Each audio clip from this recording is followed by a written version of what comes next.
Hey, this is Karla with Discover Your Center, and I wanted to share with you a little bit about the Yin Fusion class. Yin Fusion is something I absolutely love to teach and share. It's rooted in the principles of Yin Yoga. The fusion part is really me and all the experiences and the practice that I bring to it in my own life and having taught for many years. And I facilitate the class in a way that is experimental and really invites you to get into your body. I think we live in our heads so much, so it's about moving out of the head and into the body and really doing some deep listening. The basic principles of yin are that we hold postures longer. So if you've been to vinyasa or hatha, here most of our postures are 3 to 5 minutes. Some are shorter, some are longer, but in general we hold them longer, and it's a different way of being in that, where we're, instead of contracting the muscles in each one, we're trying to soften that outer muscular layer and move deeper to the tissues. So a lot of my work is based on the wisdom teachings of yoga and Ayurveda, and Ayurveda is a sister science to yoga, and I love some of the language that Ayurveda brings to things. And one is that, Ayurveda really sees that dis-ease or disease is in the tissues of our body, like it begins to move in. And so one of my aims is that we start to really listen from within, and we work either in unwinding and unfurling some of that, or we're working in a preventative way to really boost all of the systems of the body and the mind, the body, the spirit, the energy flow.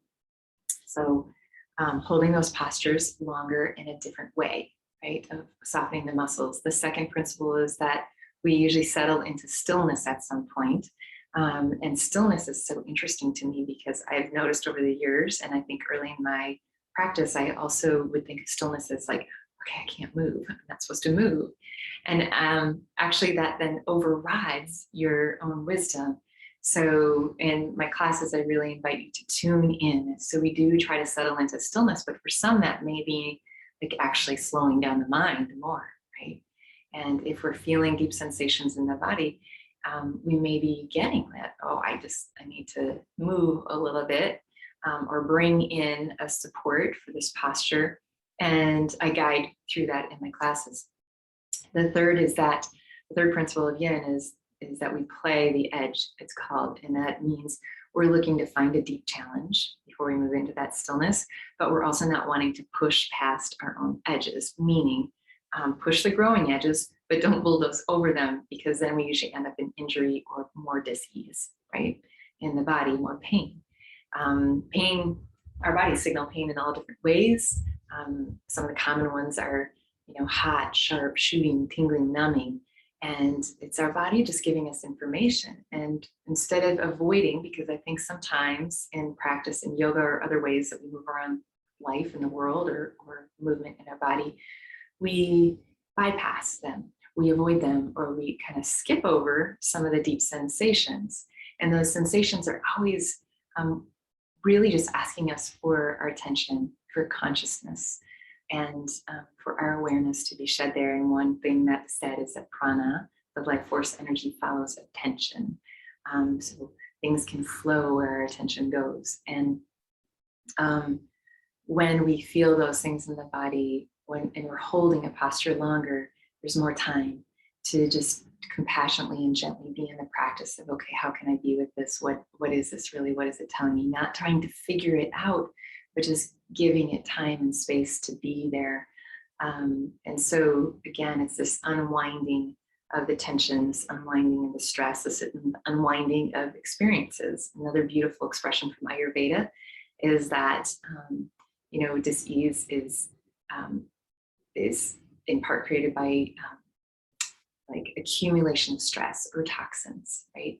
We haven't been digesting everything. And that digestion is key to health, one of the keys to health.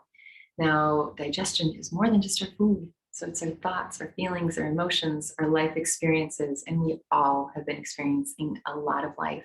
If you are caregiving, there's a lot of life happening. If you are going through an experience yourself, like a transition or disruption or an illness, that's a lot to digest. And so Monday nights is a safe community beautiful, powerful women who are just coming in to pause, listen, reset, and do that in the space of others. Because when we are in community, something really beautiful can happen. Even if you can't make it live, the recordings are there. I have a hub where you get access to the recordings. Sometimes there'll be bonus classes. This month in September, I'm offering a self-care class because there's one Monday I can't make it live, and it's a seasonal self-care class. There's a little library of some past classes and tips and tools, and a lot of the things that get created there come through expressions and questions and curiosities of students in the class. It's always co-created, so whoever shows up, I just feel like there is a part of that energy that creates what actually happens in the class. So the fusion is me, and the fusion can come through different breath practices and questions and energetic core exercises and tools, but the baseline is yin because it's gifted so much to me. So if you're curious, take a peek. Karla, actually, you would just go to discoveryourcenter.com and under the yoga tab, and you can join for one class, or you can join the whole month series. The monthly series is $45, pretty low investment for all that you get. And if you want to come and join it, come join us. And if not, I really invite you to go out into the world and choose what helps you give time and space and presence to all of life so that it can move and that you can feel more space, more freedom within. We all deserve that. And, when we create more time and space for our own healing in our own bodies, I think that we have the capacity then to hold more space for others that we care for, and also just be an active participant in creating the world that we want to live in and see and pass on to the generations to come. Thanks so much for being here. Maybe we'll see you in Monday Night Yin.